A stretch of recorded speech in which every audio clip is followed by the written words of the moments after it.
প্রশ্ন হলো রোজার নিয়ত কিভাবে করব? ইফতার ও সেহরির দোয়া আছে কিনা? এখন কথা হলো রোজার নিয়ত আমরা কিন্তু আগে থেকে জানি। সেহরির সময় রমাদান মাসে রোজার একটা নিয়ত মাইক দিয়ে বলে, নাওয়াইতু আন আসুমা গাদা মিন শাহরি রমাদান, আছে না? আসলে কি আপনি দৌড় দিবেন, যখন দৌড় দিবেন তখন আপনার মনের মধ্যে সেই ইচ্ছা শক্তিটা আছে কিনা? আপনি যে দৌড় দিবেন এটা আপনি জানেন কিনা? এখন এটা কি লিখিত দিতে হবে যে আমি এখন দৌড় দিব? না। আপনি যে রোজা রাখতেছেন এটা সবচাইতে বড় নিয়ত। আর নিয়তটা যেটা আপনি বলতেছেন এটা হলো মুখ দিয়ে বলতেছেন। এখন মুখেরটা গ্রহণযোগ্য বেশি না অন্তরেরটা গ্রহণযোগ্য বেশি? কথা বলেন। অন্তরেরটা। তা আপনি যে রোজা রাখার জন্য চাহারি খাওয়ার জন্য উঠেছেন বা নিয়ত করছেন যে আমি আগামীকাল রোজা রাখবো, এটাই হলো সবচেয়ে বড় নিয়ত। আর এইটারই বাস্তবতার জবান দিয়ে যেটাকে বলে সেটা হলো নাওয়াইতু আন আসুমা গাদা মিন শাহরি। এটা বললেও চলে, না বললেও চলে, এটার নিয়ত এভাবে না। কথাটা কি বুঝাতে পারছি? তাহলে এটার জন্য আলাদা কোনো নিয়তের প্রয়োজন নেই। আপনি রোজা রাখবেন, এই যে নিয়ত করছেন, চাহারি খাচ্ছেন, এগুলো সব নিয়তের অন্তর্ভুক্ত। সব কি নতুন করে আরবি করে এটা নিয়ত করার কোনো প্রয়োজন নাই।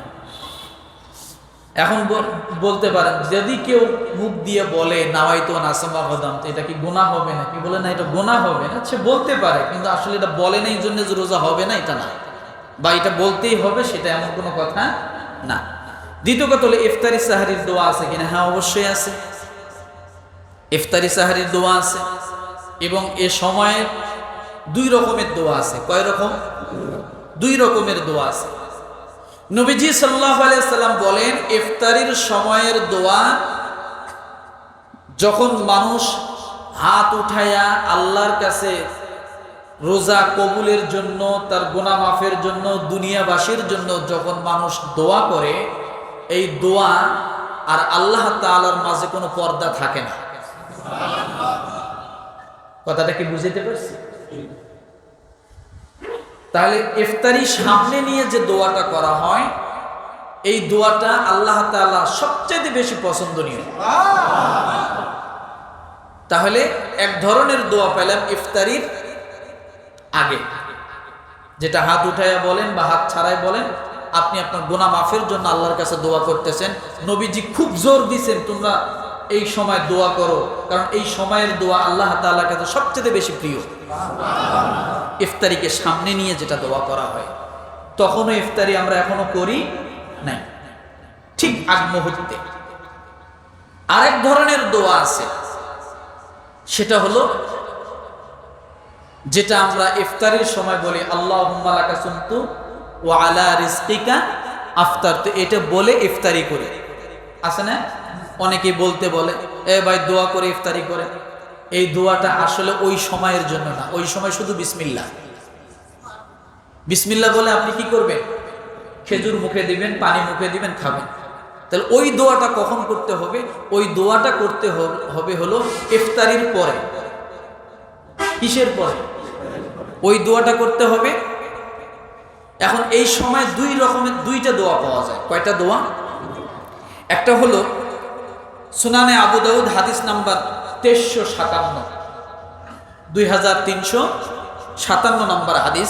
সেখানে বলা হয়েছে জাহাবাত জমা অবতাল্লাতিল উরুক ওয়াসাবাতিল আজর ইনশাআল্লাহ।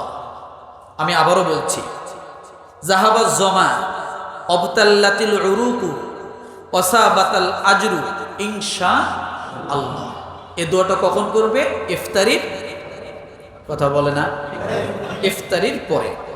এটার অর্থ হলো পিপাসা দূরীভূত হয়ে গেছে। দেখেন অর্থই বলে দিবে কখন করতে হবে।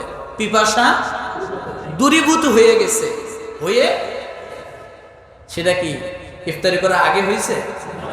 ইফতারি করার পরেই তো আপনার পিপাসা কি হয়েছে? দূরীভূত হয়ে গেছে। শিরা উপশিরাগুলো সিক্ত হয়েছে, অর্থাৎ এগুলো সতেজ হয়েছে। ইনশাআল্লাহ প্রতিদানেও নির্ধারিত হয়েছে। তাহলে এই যে তিনটা কথা আপনি দোয়ার মাধ্যমে কখন করতেছেন? ইফতারি করার পরে। আরেকটা দোয়া, সেটা সুনানে আবু দাউদ হাদিস নাম্বার 1358, ওটা 57 ছিল, এটা 58।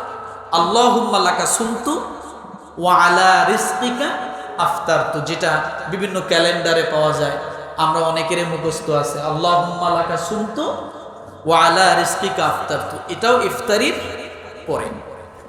হে আল্লাহ, আমি আপনার উদ্দেশ্যে সওম পালন করেছি এবং আপনার দেওয়া রিজিক দ্বারাই ইফতার কি করেছি। তাহলে করেছি কখন হয়? আগে না পরে? পরে। তাহলে দোয়া কয় ধরনের পেলাম? একটা হল হাত উঠাইয়া ইফতারি করার আগ মুহূর্তে, আর একটা হলো ইফতারি বিসমিল্লাহ দিয়ে করব, এরপরে এই দোয়াটা করব। পারবো ইনশাআল্লাহ? আসুন তৃতীয় নম্বর প্রশ্ন, সেহরিতে খাবারের পর রোজার নিয়ত না করলে রোজা হবে কিনা? ওই যে বলছি যে আপনি সেহরি খাইছেন, নতুন করে আর রোজার নিয়ত করা কোনো প্রয়োজন নেই। এখন কথা হলো, সেহরি খাইলেই কি রোজা হবে? বলে না, আপনার মনের স্থিরতাটাও তো থাকতে হবে যে আপনি রোজা রাখবেন কিনা। কারণ অনেকে তো সেহরি খায় কিন্তু রোজা রাখে না, আছে না নাই?